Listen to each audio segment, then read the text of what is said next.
السلام علیکم ہے۔ آج ہم آپ کے سامنے اسلام کی پہلی اور عظیم جنگ غزوہ بدر کا واقعہ بیان کریں گے۔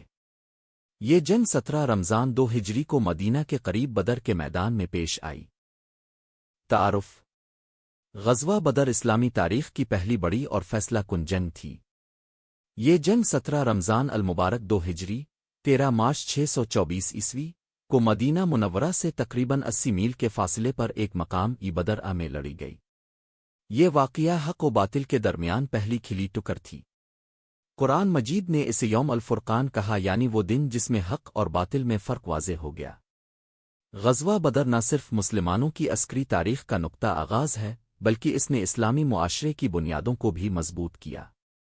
یہ جنگ صرف تلواروں کا ٹکراؤ نہیں تھا، بلکہ ایمان، صبر، دعا اور اللہ کی نصرت کا عظیم مظہر تھا۔ ہجرت کے بعد مسلمانوں کی کیفیت: ہجرت مدینہ کے بعد مسلمان ابھی نئے معاشرے میں اپنی بنیادیں مضبوط کر رہے تھے۔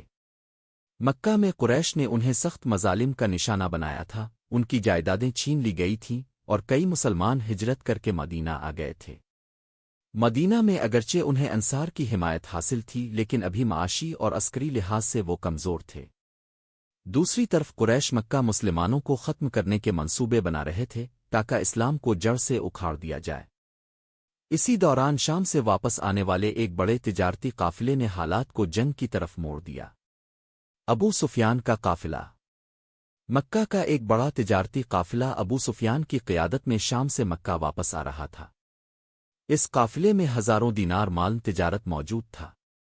مسلمانوں کو اس کی خبر ملی تو رسول اللہ نے فیصلہ کیا کہ اس قافلے کو روک کر مسلمانوں کے لیے کچھ معاشی سہارا پیدا کیا جائے، کیونکہ مکہ والوں نے مسلمانوں کی ساری جائیداد چھین لی تھی۔ قریش کا لشکر تیار ہونا: ابو سفیان کو خطرہ محسوس ہوا کہ مسلمان قافلے پر حملہ نہ کر دیں۔ اس نے قریش کو اطلاع بھجوائی اور مکہ میں شور مچ گیا۔ ابو جہل نے فوراً ایک بڑا لشکر تیار کیا تاکہ مسلمانوں کو ہمیشہ کے لیے ختم کر دیا جائے۔ یوں قافلے کے معاملے نے ایک عظیم مرکے کی شکل اختیار کر لی۔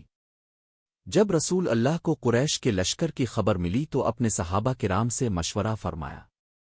مہاجرین نے جوش و خروش سے جہاد پر آمادگی ظاہر کی۔ پھر اپنے انصار کی رائے طلب کی، کیونکہ ان کا معاہدہ صرف مدینہ کے دفاع تک محدود تھا۔ سعد بن معاذ نے کہا: رسول اللہ، ہم اب پر ایمان لا چکے ہیں، اب کی تصدیق کر چکے ہیں، اگر آپ ہمیں سمندر میں کودنے کا حکم دیں تو ہم کود جائیں گے، ہم آپ کے ساتھ ہیں۔ یہ سن کر رسول اللہ بہت خوش ہوئے اور اللہ کی نصرت پر یقین کامل کے ساتھ بدر کی طرف روانہ ہوئے۔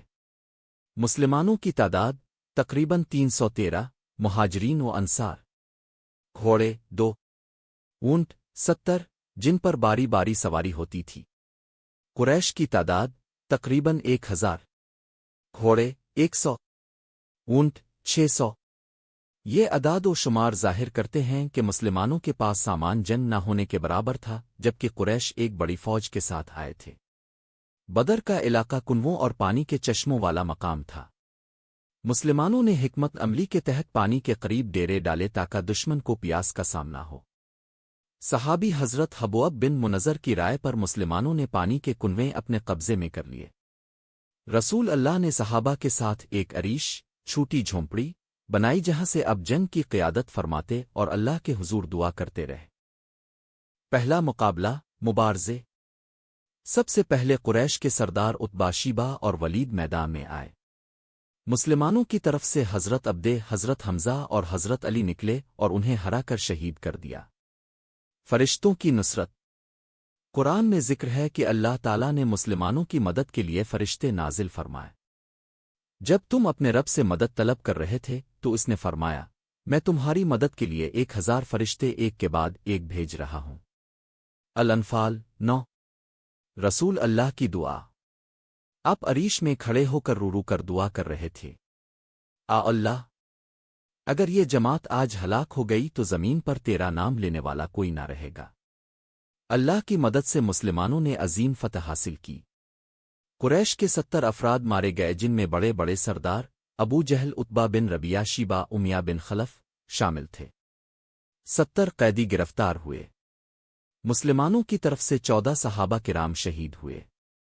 یہ فتح اسلام کے لیے فیصلہ کن ثابت ہوئی۔ ایک، مسلمانوں کا وقار عرب میں قائم ہو گیا۔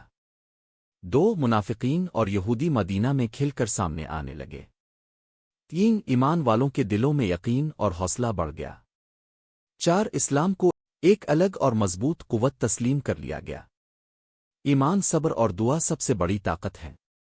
مشاورت، شورا، اسلامی نظام کی بنیاد ہے۔ اللہ کی مدد ایمان اور تقوی کے ساتھ وابستہ ہے۔ مسلمانوں کو ہمیشہ حق کے لیے جدوجہد کرنی چاہیے، چاہے دشمن کتنا ہی بڑا کیوں نہ ہو۔ اگر آپ کو ویڈیو پسند آئے تو سبسکرائب کریں اور دین کی بات کو آگے پہنچائیں۔ اگر آپ حضرت موسیٰ علیہ السلام کا واقعہ سن جاتے ہو، میں لنک دیا ہے۔